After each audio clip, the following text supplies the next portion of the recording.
पावसाळा चालू आहे, वातावरण सगळं गारगार झालेलं आहे आणि ह्या गारगार वातावरणामध्ये आपल्या शरीराला ऊब देणारी असा गोडाचा एखादा पदार्थ आपण घरामध्ये बनवून ठेवणार आहे, तो म्हणजे बेसन लाडू. अनेकदा काय होतं, बेसन लाडू बनवताना तूप जास्त झालं तर बेसन लाडू रळले जातात. जास्त भाजले तर कडवट लागतात, कमी भाजले तर पिठळ लागतात, कमी साखर टाकली तर कमी गोड लागतं, जास्त साखर टाकली तर जास्तच गोड लागतं. आज आपण परफेक्ट मापामध्ये तूप साखरेचं प्रमाण घेऊन किती वेळ आपण भाजणारे असे खुसखुशीत रवाळ दाणेदार बेसनचे लाडू इथे बनवून घेणार आहे. चला पटकन रेसिपीला सुरुवात करू. तर इथे मी घेतलेले बेसनचं पीठ जे आपलं घरीच डाळ दळून आणलेली आहे, त्यामुळे ते बारीक नाही आहे, तर असे जरासं मोठं असतं घरी दळलेलं पीठ, ते मी घेतलेलं आहे. सगळ्यात पहिलं इथे पीठ तुम्ही किती घेताय त्यानुसार किंवा अंदाजे घेतलं तरी चालेल, पण पीठ चाळून घ्यायचं म्हणजे पीठ मोकळं होतं आणि हलकं होतं. आता बेसन पिठाचे लाडू बनवताना आपल्याला बेसन पीठ भाजायला खूप वेळ लागतो, त्यामुळे काय करायचं आहे, पहिलं कोरडंच पीठ आपल्याला 5-1 मिनिट मोठ्या आचेवरती भाजून घ्यायचं आणि नंतर आपल्याला पीठ हलकंसं गरम झालं की गॅस आपल्याला बारीक ठेवायचा आहे आणि तूप यामध्ये घालून घ्यायचं. आता बेसन लाडू बनवताना तूप एकदम असं जास्त घालायचं नाही बरं का, थोडं थोडं घालायचं आहे, कारण कधी कधी काय होतं, तूप आणि पिठाचं समतोल हा एकसारखा नसतो, त्यामुळे तूप घालून घेतलं की एखाद्या ग्लासाने म्हणा, तांब्याने म्हणा, मॅचरने म्हणा, पीठ आपल्याला चांगलं फोडून मोकळं सुटसुटीत करून घ्यायचं आहे. त्याच्या ज्या गुठळ्या पिठाच्या होतात तूप घातल्याच्या नंतरनं त्या चांगल्या मोडून घ्यायच्या या पद्धतीने.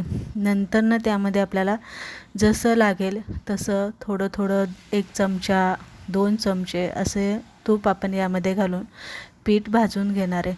आता बेसन पीठ भाजताना गॅस कुठेही मोठा करायचा नाही आहे, बारीक ठेवायचा आहे.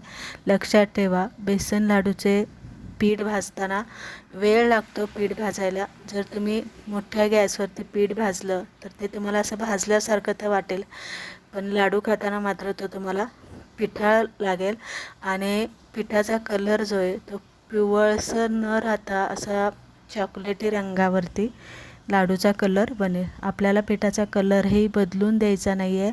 पिवळा रंजन जसा हॉटेलमध्ये किंवा मिठाईच्या दुकानात मिळतो तसं आपल्याला इथे भाजून घ्यायचं आहे. आता साधारणतः एक छोटीशी वाटी एवढं तूप मी यामध्ये घालून पीठ आपलं भाजून घेतलेलं आहे. साधारणतः मला 15 ते 17 मिनटं एवढं हे पीठ भाजायला इथे लागलेलं आहे. त्यानंतरनं काय करायचं आहे, आपला लाडू जर आपल्याला पिवळसर रंगावरती पाहिजे नसेल तर थोडासा फूड कलर जो असतो, येल्लो कलर, तो घेतलेला आहे, दुधामध्ये मिक्स केलेला आहे आणि 3-4 चमचे एवढं दूध घेऊन हे आपल्याला यामध्ये घालायचं. दूध का घालायचं, तर दुधामुळे पीठ असं जरासं हलकं बनतं आणि दाणेदार रवळसर असं लाडू आपले तयार होतात. नंतरनं मला असं वाटलं की आपल्याला तूप कमी पडले, म्हणून यामध्ये मी 2 चमचे तूप परत घातल्याच्या नंतरनं पिठाचं टेक्स्चर जे ते बदललं गेलेलं आहे आणि पिठाने 2-3 मिनटं मी आणखी भाजून घेतलं तर पीठ तूप सोडायला लागले आणि पिठाचा असा गोळा बनतो आहे.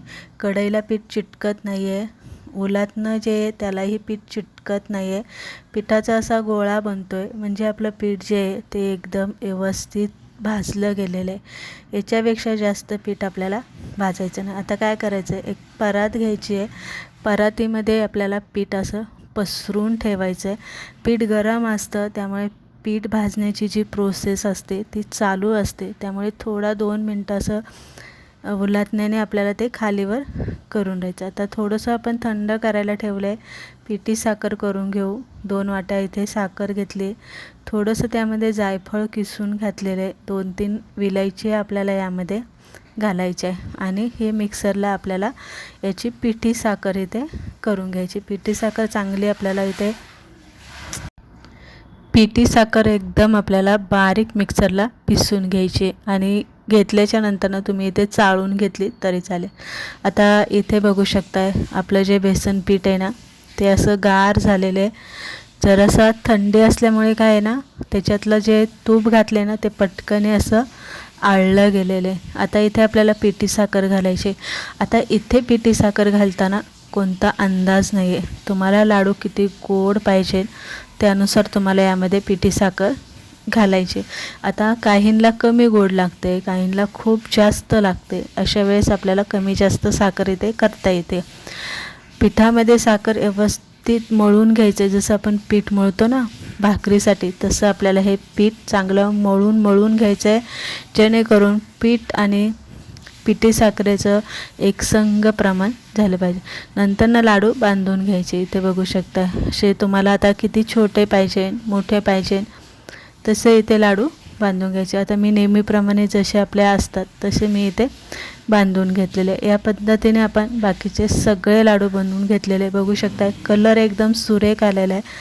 दुसरी गोष्ट म्हणजे लाडू अजिबात रेळलेला नाही आहे. सगळ्यात महत्त्वाचं म्हणजे लाडू व्यवस्थित दाणेदार आणि मस्त असं खुसखुशीत झालेलं आहे. खाताना अजिबात टाळ्याला चिटकणार नाही आहे, रेळणार नाही आहे. एकदा बनवलं महिनाभर खाऊ शकता. मुलांना डब्यावरती देऊ शकता. हेल्दी आहे, पौष्टिक आहे आणि सगळ्यात महत्त्वाचं म्हणजे आपण घरी बनवलेलं आहे.